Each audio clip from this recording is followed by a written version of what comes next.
오케이. 자, 오늘은 데드리프트에 대해서 설명을 해드리고자 합니다. 시작하기 앞서 세 가지 뼈대 움직임, 견갑골의 움직임, 흉추의 움직임, 상완골의 움직임 세 가지 간단하게 짚고 넘어가겠습니다. 첫 번째, 견갑골의 움직임입니다. 지금처럼 아무것도 안 한 상태를 중립이라고 하고, 어깨가 앞으로 모여진 상태를 전인, 뒤로 모아진 상태를 후인, 어깨가 위로 올라간 상태를 거상, 내리는 게 하강입니다. 상완골을 이렇게 들었을 때 날개뼈가 위로 도는 것을 상방회전, 이런 식으로 내렸을 때 날개뼈가 밑으로 회전하는 것을 하방회전이라고 합니다. 그 다음에 이제 흉추의 움직임입니다. 흉추도 마찬가지로 아무것도 하지 않은 상태를 중립이라고 하고, 이런 식으로 앞쪽으로 말아주는 게 굴곡, 이런 식으로 뒤로 펼쳐지는 게 신전이라고 합니다. 마지막으로 상완골의 움직임입니다. 상완골의 움직임은 팔 뒤꿈치를 생각하면 쉽게 이해할 수 있습니다. 뒤꿈치가 안쪽으로 도는 게 내회전, 바깥쪽으로 도는 게 외회전입니다.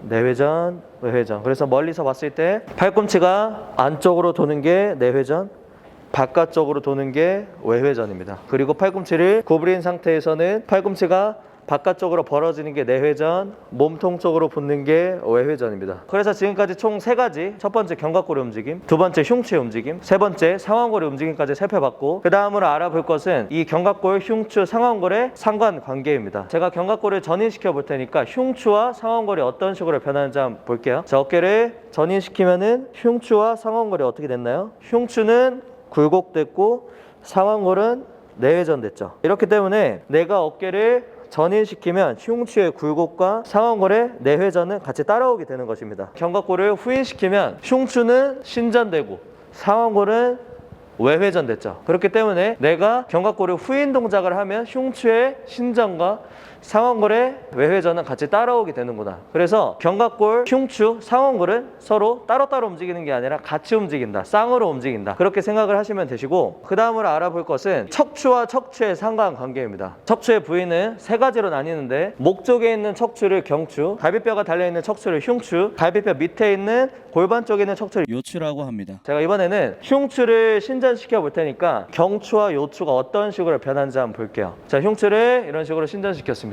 경추와 요추가 어떻게 변했죠? 같이 신전하는 형태가 되죠. 그리고 제가 이번에는 흉추를 굴곡시켜 보겠습니다. 흉추를 이런 식으로 굴곡시키면은 경추도 구부러지고 요추도 같이 말리죠. 그렇기 때문에 내가 흉추를 신전시키려고 하면은 경추와 요추도 같이 신전되려는 경향이 생기고, 흉추를 굴곡시키려고 하면은 경추와 요추도 다 같이 굴곡되려는 경향이 생깁니다. 자, 그 다음에 척추와 골반의 관계입니다. 이번에는 제가 척추를 신전시켜 볼 테니까 골반이 어떤 형태로 변하는지 한번 확인해 볼게요. 흉추가 이런 식으로 신전되니까 요추도 신전이 되고, 요추가 신전되니까 골반도 앞으로 길게 되는 전방경사 형태가 되죠. 그리고 제가 흉추를 이렇게 굴곡시키면 요추도 굴곡되고 골반도 뒤로 눕는 형태가 되는 후방경사 상태가 됩니다. 그렇기 때문에 내가 척추를 신전시키려고 하면은 골반도 같이 앞으로 기울여지는 전방경사가 따라오게 되는 거고, 내가 척추를 굴곡시키면은 골반도 뒤로 눕게 되는 후방경사 형태가 나오게 되는 겁니다. 자, 그래서 이런 기본적인 지식들을 바탕으로 깔고 다음으로 넘어가도록 하겠습니다. 데드리프트 중에서도 오늘은 이 컨벤셔널 데드리프트를 할 건데요. 일단 그 전에 하체에 어떤 근육들이 있는지 확인해 볼 필요가 있겠죠. 첫 번째로 대퇴직근입니다. 대퇴직근은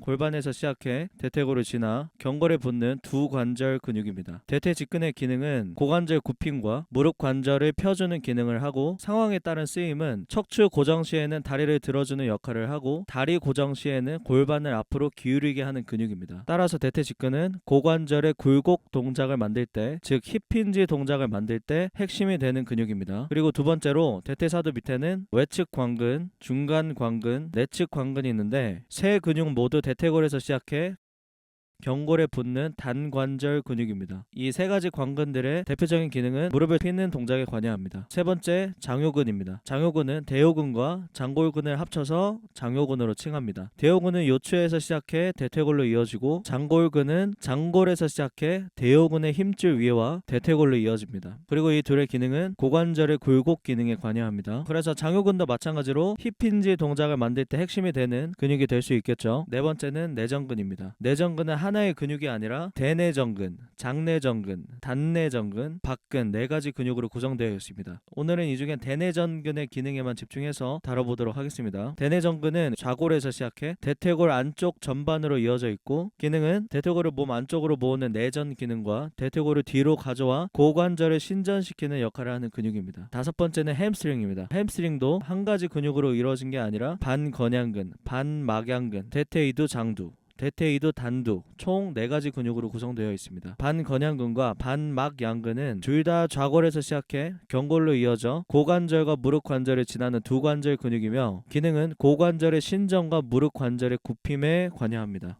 대퇴이두 장두는 좌골에서 시작해 비골로 이어져 고관절과 무릎 관절을 지나는 두 관절 근육이며, 기능은 무릎의 굽힘과 고관절의 신전 기능에 관여합니다. 대퇴이두 단두는 대퇴골 하부에서 시작해 비골로 이어져 무릎 관절 하나를 지나는 단관절 근육이며, 기능은 무릎의 굽힘에 관여합니다. 햄스트링을 구성하는 4가지 근육의 구조와 기능을 살펴본다면 반건양근, 반막양근, 대퇴이두 장두는 공통적으로 두 관절 근육인과 동시에 대퇴골을 뒤로 가져오는 고관절의 신전과 무릎 관절의 굽힘에 관여하고, 대퇴이두 단두는 유일하게 단관절 근육이며 고관절의 움직임에는 개입하지 못하고 오로지 무릎의 굽힘에만 작용하는 근육임을 알 수 있겠죠. 여섯 번째로 둔근입니다. 둔근도 마찬가지로 한 가지 근육으로 이루어진 게 아니라 대둔근, 중둔근, 소둔근 3가지 근육으로 구성되어 있습니다. 오늘은 이 중에 대둔근의 기능에만 집중해서 다뤄보도록 하겠습니다. 대둔근은 엉덩이 골에서 시작해 장경인대와 대퇴골 뒷면에 붙게 되고, 기능은 대퇴골을 뒤로 가져오는 고관절의 신전 기능과 대퇴골의 외회전에 관여합니다. 따라서 정리하자면 데드리프트 시 관여하게 되는 근육에는 대퇴직근, 장요근, 햄스트링, 둔근, 내전근이 있으며, 결론적으로 하체에 있는 모든 근육들이 쓰인다고 할 수 있고, 다만 데드리프트는 준비 자세를 자세히 보시면 고관절이 무릎 관절보다 많이 접히기 때문에 이에 따른 자극의 부위 또한 고관절 주변에 있는 햄스트링과 둔근이 많이 사용되게 됩니다.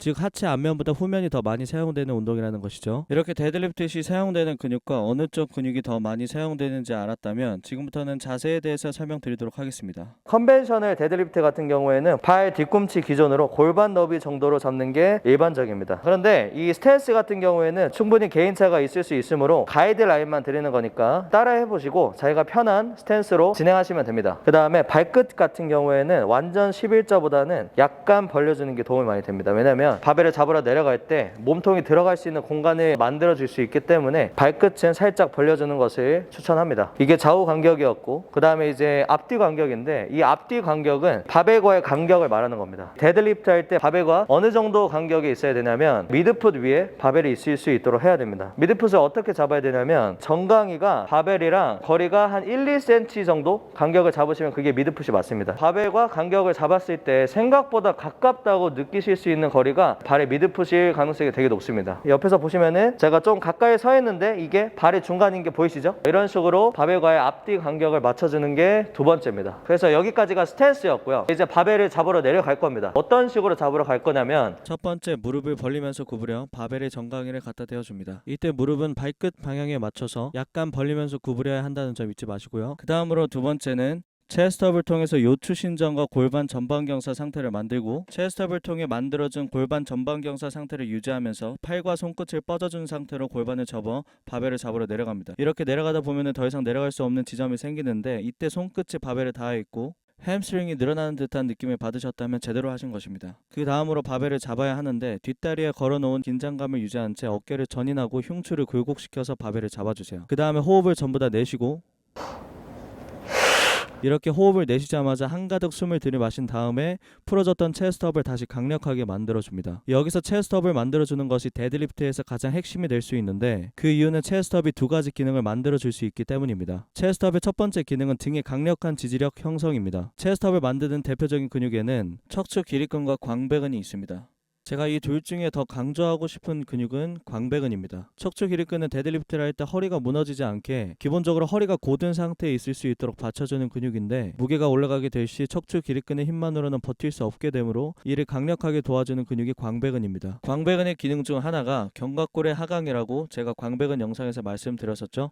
여러분들께서 체스트업을 통해 흉추를 신전시키면 견갑골이 하강되면서 광배근을 강력하게 수축하는 느낌이 나실 것입니다. 바로 그 광배근의 힘이 데드리프트 시 등이 굽어지지 않게 하는 지지력을 형성하는 것입니다. 여기까지가 체스트업을 하는 첫 번째 이유였고, 두 번째 이유는 햄스트링에 강력한 텐션을 만들어 줄 수 있기 때문입니다. 제가 도입부에서 말씀드렸었던 것을 다시 한번 보고 오겠습니다. 흉추가 이런 식으로 신전되니까 요추도 신전이 되고, 요추가 신전되니까 골반도 앞으로 길게 되는 전방경사 형태가 되죠. 이런 흉추 신전, 즉 체스트업을 통해 만들어진 골반 전방경사는 대퇴직근과 장요근의 수축으로 만들어지고 햄스트링과 둔근의 스트레칭으로 인해 만들어지게 됩니다. 근육은 고무줄처럼 힘을 준 상태에서 늘리면 늘릴수록 더 강력하게 원래 모습으로 돌아가려고 하는 탄성이 생기기 때문에, 이렇게 골반이 전방경사됨과 동시에 고관절이 굴곡된 상태는 둔근과 햄스트링이 늘어날 대로 늘어난 초강력한 상태에 있음을 의미합니다. 이것은 내가 고관절 신전, 즉 수축 상태로 돌아갈 때 둔근과 햄스트링이 폭발적으로 관여하게 된다는 것을 의미합니다. 그렇기 때문에 내가 둔근과 햄스트링을 더 잘 쓰기 위해서는 체스트업을 해야만 하는 것입니다. 이것이 두 번째 이유였습니다. 그리고 이렇게 체스트업을 통해 광배근에 힘을 주게 된다면 바벨을 몸쪽으로 끌어당기게 되면서 데드리프트 수행 시 바벨은 몸에 거의 붙은 상태로 유지될 것입니다. 그 다음으로 상체를 일으켜 세우는데 더 이상 세워지지 않을 때가 발의 무게중심이 미드풋에 있을 때입니다. 이 상태가 들기 직전의 상태입니다. 이 다음으로 들 때는 그대로 땅을 박차고 일어나듯이 바벨을 뽑으시면 됩니다. 그리고 다시 내려갈 때는 들 때와 마찬가지로 발의 무게중심을 미드풋으로 유지하고 체스트업을 유지한 채 바벨이 땅에 닿을 때까지 고관절을 과감히 빼면서 내려갑니다. 정리해서 다시 한번 보여드리겠습니다. 첫 번째, 정강이를 갖다 댄다. 두 번째, 체스트업을 통해서 힙 힌지를 만들어내고, 그래서 방향성을 만들어주고, 그 다음에 고관절을 쭉 빼서, 자, 손끝이 닿을 때까지 내려준 다음에, 그러면 이 햄스트링의 타이트함을 느껴주고, 자, 이 상태에서 바벨을 전인해서 잡습니다. 전인해서 잡고, 이때 호흡을 내쉬고, 다시 들여 마신 다음에 체스트업을 다시 형성해서 상체를 이렇게 세우고, 더 이상 상체를 일으킬 수 없을 때 그대로 쓱 들면 돼요. 그 다음에 무게중심을 발 가운데에 두고 고관절을 과감하게 빼는 형식으로 그대로 쭉 내려가면 다시 제자리. 자, 그렇게 해서 컨벤셔널 데드리프트에서 한 번을 제대로 하는 방법을 배웠고요. 그리고 이제 추가로 해야 되는 게 뭐냐면 하나에서 둘, 둘에서 셋으로 넘어가는 방법을 알려드리겠습니다. 저희가 데드리프트 할 때 한 번만 하진 않잖아요. 그래서 연속적으로 하는 방법을 알려드리도록 하겠습니다. 여기서 스타일이 좀 많이 나뉘는데 대표적인 두 가지 방법을 알려드리도록 하겠습니다. 첫 번째 방법은 준비 자세를 풀지 않고 계속 유지하면서 진행하는 방식입니다. 바벨이 바닥에 닿자마자 자세 변형 없이 바로 진행하는 모습이 보이시죠? 논스톱으로 슥.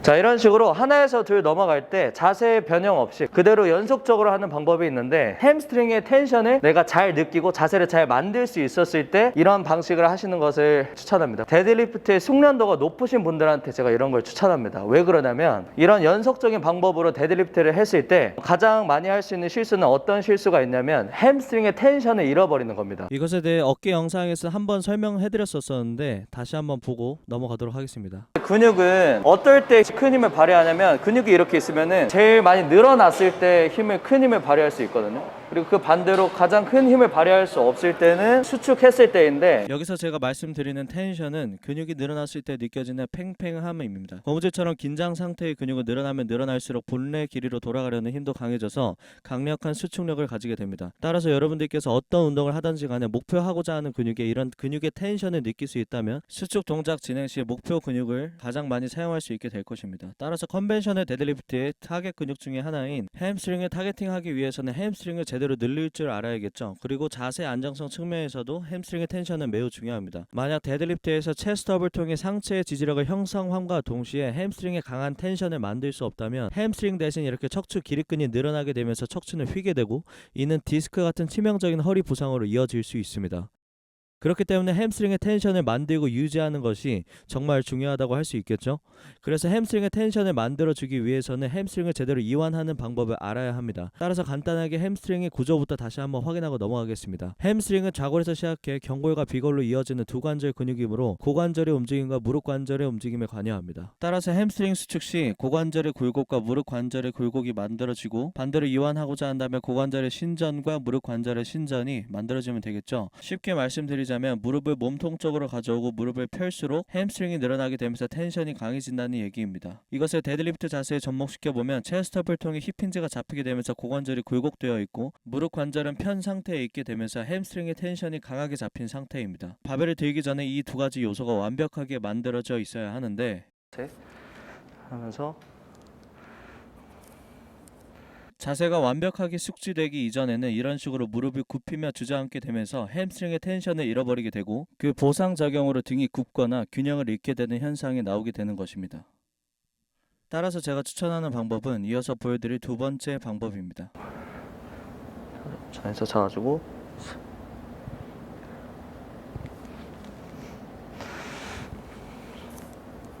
텐션을 풀었다가 다시 강하게 잡아주고 둘 텐션을 풀었다가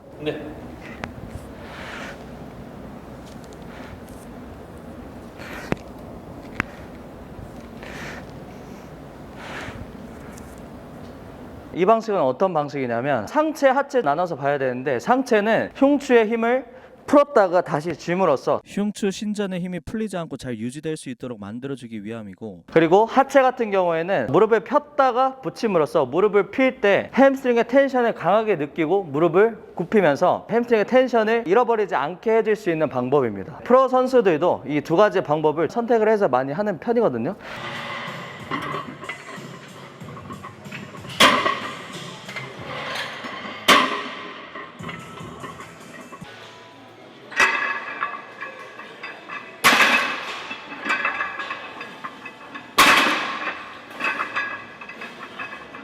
저 같은 경우에는 두 번째 방법을 선호하는 편입니다. 왜 그러냐면 햄스트링의 텐션을 최대한 잘 살려서 하는 것이 부상을 예방할 수 있기 때문에 무릎을 폈다가 붙이고 상체는 흉추를 구부렸다가 다시 신전시킴으로써 처음 시작하는 것처럼 자세를 잡아 나가는 방식을 선호합니다. 데드리프트에서 중요하지 않은 부분이 없지만 그 중에서 가장 중요한 부분을 뽑자면 저는 이 체스트업이라고 생각합니다. 이 체스트업을 통해서 요추가 신전되고 요추가 신전됨으로써 골반이 전방 경사가 되고 그럼으로써 이 햄스트링과 등근이 늘어나기 시작하는 거거든요. 제가 스쿼트에서도 말씀드렸다시피 이 체스트업이 굉장히 중요합니다. 이 체스트업이 모든 동작의 시작이라고 저는 말씀드릴 수 있을 것 같아요. 그렇기 때문에 제가 말씀드린 이 순서대로 열심히 연습을 하셨으면 좋겠습니다. 그리고 제가 항상 당부드리고 싶은 것은 들기 직전의 상태를 만들어보는 연습을 많이 하시는 것을 추천합니다. 왜 그러냐면 많은 분들께서 그냥 드는 데만 집중하는데 자세의 99%는 준비 자세에서부터 시작을 하는 겁니다. 항상 이 들기 직전의 상태를 만들고 끊어서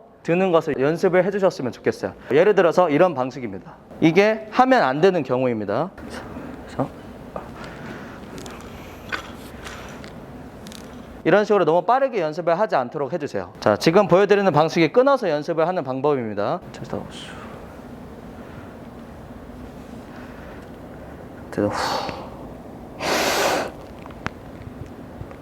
오케이, 여기서 정지. 들기 직전의 상태를 먼저 만들고 상체를 더 이상 일으킬 수 없을 때 이 타이밍에 드는 걸 연습 많이 하셔야 됩니다.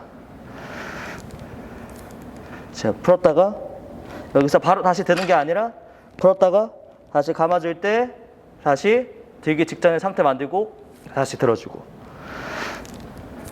이렇게 해서 오늘 컨벤셔널 데드리프트를 배워보는 시간을 가져봤고요. 여러분들에게 도움이 많이 되셨으면 좋겠습니다. 저는 다음 시간에 더 좋은 주제로 돌아오도록 하겠습니다. 감사합니다.